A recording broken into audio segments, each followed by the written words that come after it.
चालू है जोड़ने दे।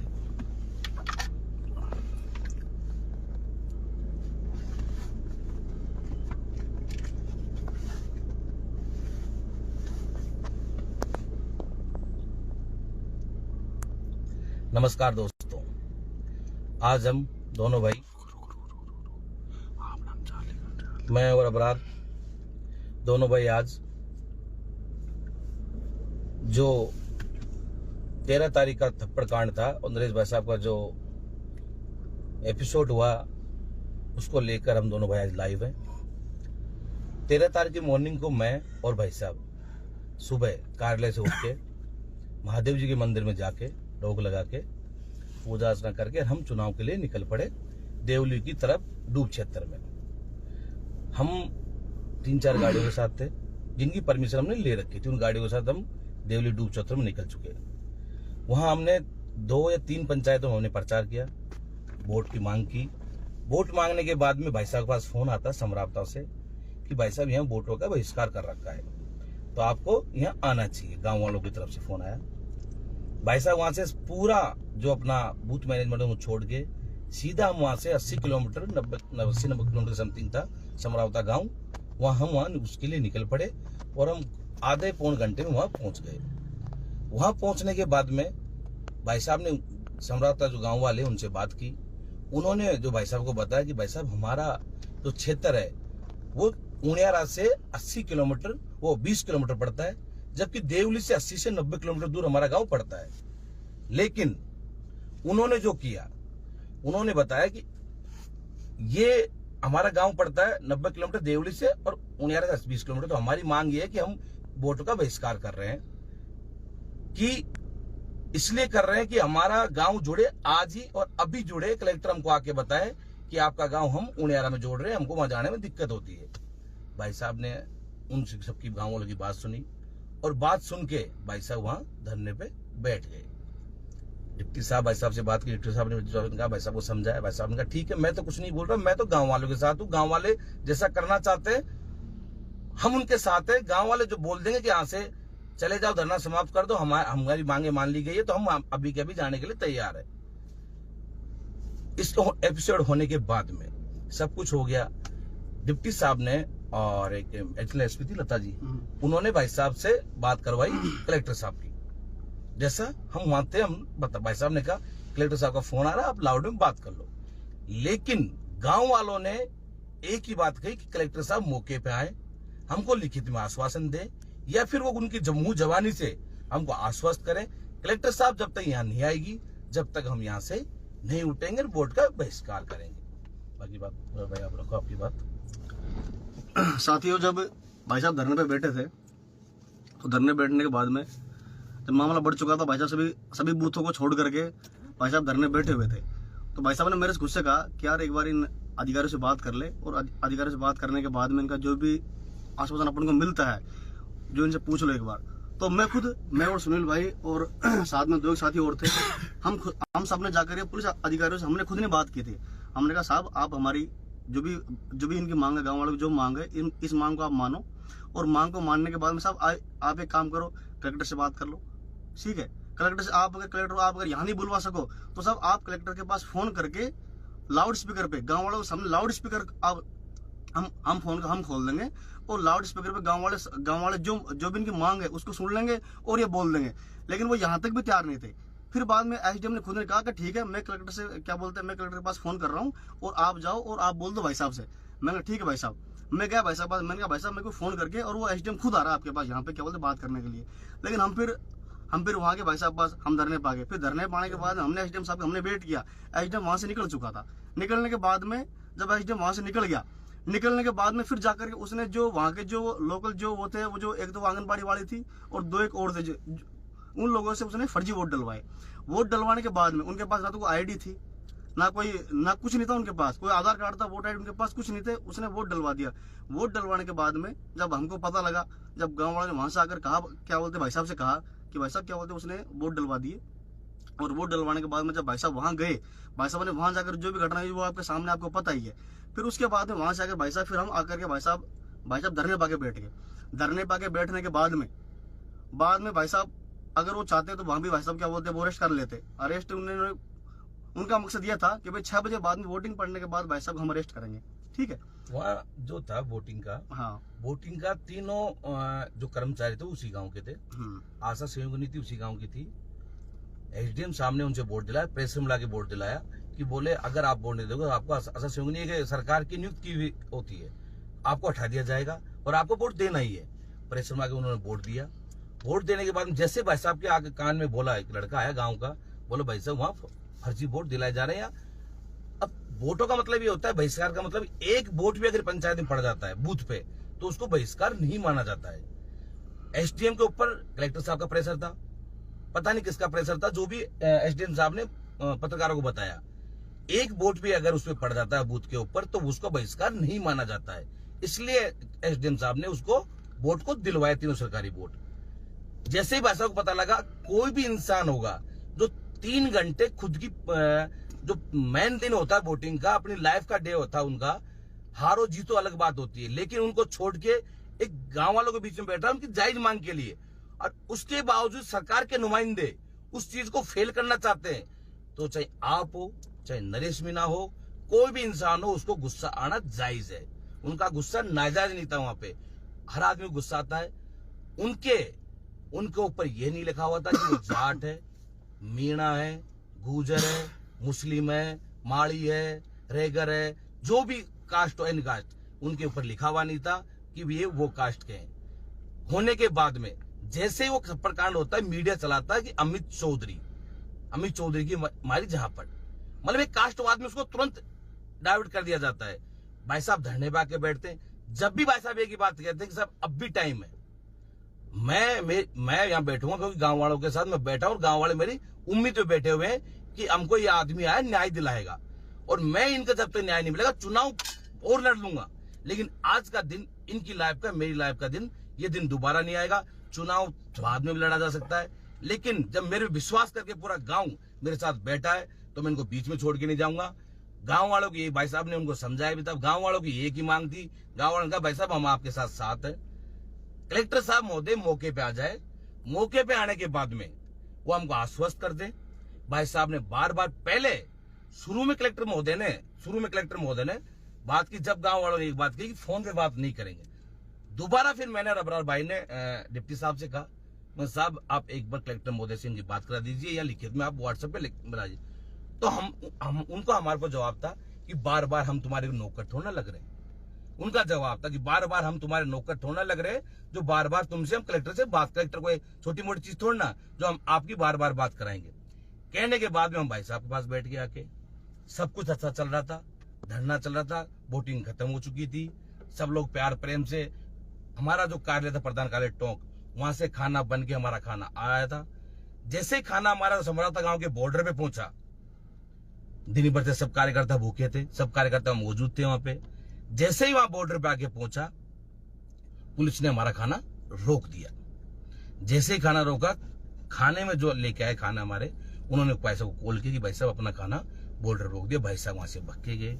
जैसे भाई साहब ने किसी को नहीं ले गए, अकेले भाई साहब गए। भाई साहब जैसे मौके पहुंचते हैं, पुलिस उनको अरेस्ट कर ली जाती है। जैसे गांव वालों को पता लगता है, लोगों को पता लगता है कि नरेश मीणा को गिरफ्तार कर लिया, गांव वालों उनके सामने हो जाते हैं और उनसे उनको छुड़ा लिया जाता है। छूटने के बाद में वापस हम मौका स्थल पर पहुंचते हैं। कोई बात नहीं थी, किसी प्रकार की कोई बहसबाजी नहीं थी, हम आराम से बैठे हुए थे। कालू देवता KR जो सिंगर है, उनके गीत का प्रोग्राम चल रहा था कि ठीक है कलेक्टर महोदय अब नहीं तो सुबह तो आएगी। हमारा प्लान था हम यहाँ खाना खा के यहीं सोएंगे। सुबह का हमको वेट करना था, भाई सुबह तक कलेक्टर महोदय आ जाएगी। चलो अब हो सकता है किसी काम में बिजी हो, चुनाव की वजह से बिजी हो, सुबह तक वो वहां जाएगी और हमारी बात सुनेगी। हम विश्वास करके, पोलिंग खत्म हो चुका था, हमारा कोई काम नहीं था, किसी को कोई काम नहीं था, भाई साहब भी वहीं बैठ गए थे। दिन भर जो आदमी अपना लाइफ का टर्निंग पॉइंट था उसको छोड़ के गांव वालों के लिए वहां बैठा है, उन्होंने कहा हमसे कि सुनील यहाँ बैठ जाते हैं, हो सकता है कलेक्टर महोदय अभी बिजी हो, चुनाव था, प्रेशर रहता है, मॉर्निंग में अपनी बात सुन लेगी, मॉर्निंग में बात सुन के ग्रामीण का सोल्यूशन करके अपने चल चलेंगे कार्यालय पे, घर चल चलेंगे। हम बैठे रहे, तकरीबन 10:30-11 बजे की बात थी। खाना परोसा जा रहा था, पातलें लग रही थी।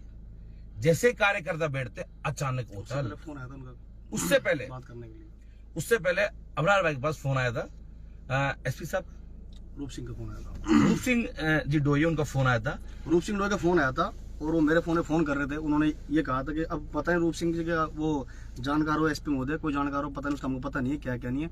तो मेरे फोन पे 2 बार फोन आया। फोन आने के बाद में उन्होंने हमसे ये कहा कि आप मेरी बात कराओ भाई साहब से। मैंने भाई साहब से बात कराई, भाई साहब ने बात करी। बात करने के बाद में उन्होंने ये कहा कि क्या बोलते हैं, आपसे बात करने के लिए एसपी आ रहा है और कलेक्टर आ रहा है, दोनों आपसे बात करने आ रहे हैं यहाँ पे, और आप अपना जो भी धरना आप शांतिपूर्ण, क्या बोले, आप उसको शांतिपूर्ण करो। हमने वेट किया। वेट करने के बाद में फिर उनका प्लान ये था कि भाई आप जो भी 8-10 लोग हैं, आप जो भी कोई गांव वाले हो, आपके जो साथ वाले हो, उनकी लिस्ट बना करके आप जहां भी, क्या बोलते हैं, जो ये पोलिंग बूथ है, पोलिंग बूथ कहाँ था, पोलिंग बूथ था पुलिस का जो जाब्ता लगा हुआ था उसके पीछे पोलिंग बूथ था, स्कूल थी, उस स्कूल के वहां जाकर आप कलेक्टर एसपी से आप जाके बात कर लो। लेकिन उनका प्लान कुछ और था। उनका प्लान ये था कि भाई जैसे ही ये हमसे बात करने आएंगे, हम इनको अरेस्ट करके ले जाएंगे, और गांव वालों को पता रहेगा नहीं, गांव वाले सोचेंगे भाई क्या बोलते हैं ये, तो क्या बोलते बात करने गए हैं, ठीक है। लेकिन उससे पहले डिप्टी और जो एडिशनल एसपी था, उन्होंने आकर भाई साहब जो सामने जो मकान था धरने के सामने, उस मकान पर आकर बात करी। बात करने के बाद जब भी भाई साहब ने ये कहा कि आप एसपी से लिखित में व्हाट्सएप पे मंगा लो, हम क्या बोलते हैं, व्हाट्सएप पे आप मंगाओगे उसको हम मान जाएंगे। लेकिन वो उस पर भी तैयार नहीं थे। आप लिखित में कुछ बोल दो। हमने ये तक बोल दिया भाई यहाँ पे जो एडिशनल एसपी जो ये संगीता मैडम जो भी खड़ी है, आप इनसे गाँव वालों से आप ये कहलवा दो कि भाई तुम्हारी जो मांग है उस मांग को हम मांग लेंगे, जो मांगा आपके। लेकिन वो इस पर भी तैयार नहीं थे। मैडम ने खुद कहा कि चलो ठीक है मैं आ रही हूँ। एसडीएम वहां से दिन में चला गया था। दिन में एसडीएम जो भी क्या बोलते थप्पड़ वाला जो मामला हुआ, उसके बाद एसडीएम वहां से एसडीएम वहां से हो गया, फिर बाद फरार होने के बाद में उन्होंने खुद अधिकारियों ने हमसे ऐसे कहा कि भाई क्या बोलते हम तहसीलदार को और एसपी को हम तुम्हारे पास भेज रहे हैं, और भेजने के बाद में जो आपकी मांग उसको हम बोल देंगे। हमने उनका वेट किया, वो भी नहीं आए वहां पर। भाई साहब ने ये तक बोल दिया कि यार इस मामले को जल्दी सोल्व करो, अपन को और पोलिंग बूथों पर जाना है कैसे पर। हम वहां से निकलना चाह रहे थे कैसे करके कि भाई अपनी जो और पोलिंग बूथ है, वो पोलिंग बूथ पूरे, क्या बोलते एक गाँव पड़ा था, क्या एक गाँव था बिसलपुर, वहां भी बिजली की मांग को लेकर वहां भी क्या बोलते वोटिंग का बहिष्कार हो रहा था, वहां भी जा रहे थे हम। लेकिन वहां के लोगों ने कहा था कि भाई साहब आप एक बार 5 मिनट के लिए आ जाओ, हमारे गांव कोई भी गांव वोट नहीं दे रहा, आप एक बार आ जाओ। वहां भी हमको जाना था, वहां भी नहीं गए।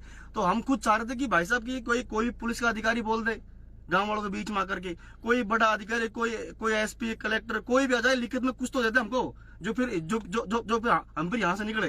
लेकिन साहब कोई नहीं आया वहां पे। और लास्ट में जाकर अगर ये पूरा जो एपिसोड हुआ है, इसमें पूरी गलती पुलिस की गलती है, पूरी जो भी गलती जो।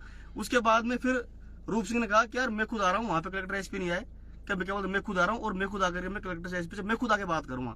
उसके आने से पहले फिर उन्होंने क्या बोलते जो लाठीचार्ज वो कर दिया इन्होंने। लाठीचार्ज हुआ, और लाठीचार्ज उस टाइम हुआ खाना खाते हुए लोगों के ऊपर। आज तक जो हिंदू धर्म में लिखा गया है, माना गया है, कोई लाठीचार्ज नहीं करता, लेकिन पुलिस ने बर्बरता पीटा गया। 4 घंटे का जो मंजर था, हम सब लोग अपने आप को मरा समझ लिए थे कि अब हम मर गए हैं, हमारे पास कोई दूसरा उपाय नहीं है। लेकिन हम लोग, हमारा रखवाला ऊपर वाला था उस टाइम, हमको कुछ पता नहीं था हमको करना क्या है। हमको एक दूसरे की टेंशन सता रही थी, हमारे फोन का नेटवर्क बंद हो गए थे, स्विच ऑफ हो गए थे। हम ये सोच रहे थे कि जैसे मैं सेफ हूं तो मुझे पता था अबरार क्या हो रहा है, अबरार सेफ है, अबरार भाई साहब क्या हो रहा है। हमको ये पता नहीं था हमारे साथी कहाँ हैं। और जो पुलिस कह रही है बाहर वाले लोगों ने गलत किया। हम आपसे दावा करते हैं, आपके बेटे हैं, आपके भाई हैं, आपके जो भी मानो वो हम आपके हैं भाई बहन।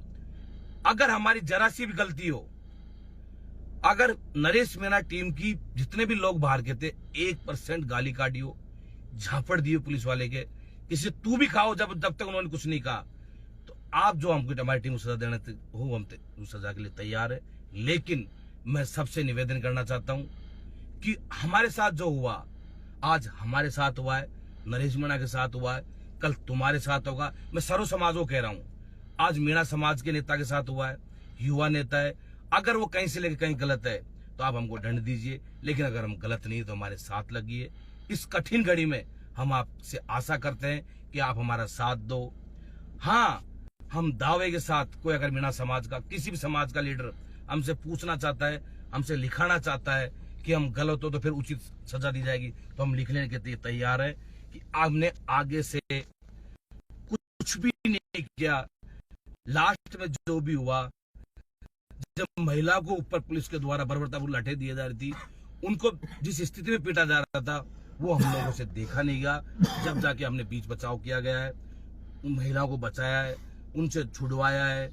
लेकिन हम आपसे निवेदन करते हैं, सभी लोगों से हाथ जोड़ के निवेदन करते हैं, हमारी तरफ से कोई गलती निकल जाए, हमने कोई गलती नहीं की। हमारा एक ही रिक्वेस्ट है कि हमारे लिए नहीं, जो आज भगत सिंह के रूप में जेल में बंद है नरेश मीणा, उसके लिए आप सब लोग रोडों पर आइए, शांतिपूर्वक उनकी मांग को उठाइए, शांतिपूर्वक तानाशाही सरकार से जो भी, मैं नहीं कहता गलत है, मैं नहीं कहता पूरे पुलिस वाले, लेकिन जो सिस्टम गलत है उस सिस्टम के खिलाफ हम नहीं कहते हर एसपी गलत है, मैं गलत है, लेकिन जो गलत है उसके खिलाफ आप जो भी कार्रवाई हो, कार्रवाई करने में हमारा सहयोग करें, हमारा साथ दें।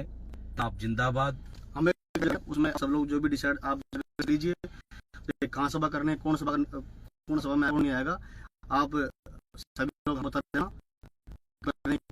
करनी। और एक बात और, जो भी मीडिया बंधु थे उनसे माफी चाहते हैं, मान लो किसी बात हुई, कोई मारपीट हुई, उनसे हम केवल माफी चाहते हैं, पूरी टीम हमारी माफी चाहती है। हमने तो काम किया नहीं, हमारी टीम में से किसी भी अगर आदमी ने अगर कोई भी कुछ गलत किया हो उससे माफी चाहते, लेकिन इसकी भी गारंटी है हमारे साथियों ने किसी ने कुछ नहीं किया। मीडिया बाहरी बंधु थे, उन्होंने पूछा होगा हमारी टीम से अगर किसी ने कुछ किया हो उसके लिए पहली बात हम माफी चाहते हैं। हमारी टीम ने कुछ किया, आज कल भी कहेंगे नहीं, हमको संस्कार नहीं दिया, जिसकी वजह से निर्मला को नीचे झाड़ना पड़े, झाड़ना पड़े, समाज को झाड़ना पड़े। अगर हम कुछ नहीं होता तो हमारा जिस रोड होता 18 किलोमीटर रोड होता, हजारों सैकड़ों वाहन थे, हजार लोग थे। हम सुबह 9 बजे रात 9 बजे तक हम चले थे। हमारी टीम ऐसी होती, किसी तक नहीं आई, किसी को गाली गलौज नहीं किया, किसी को गलती। सबको निवेदन है कि हमारा साथ दीजिए, महापंचायत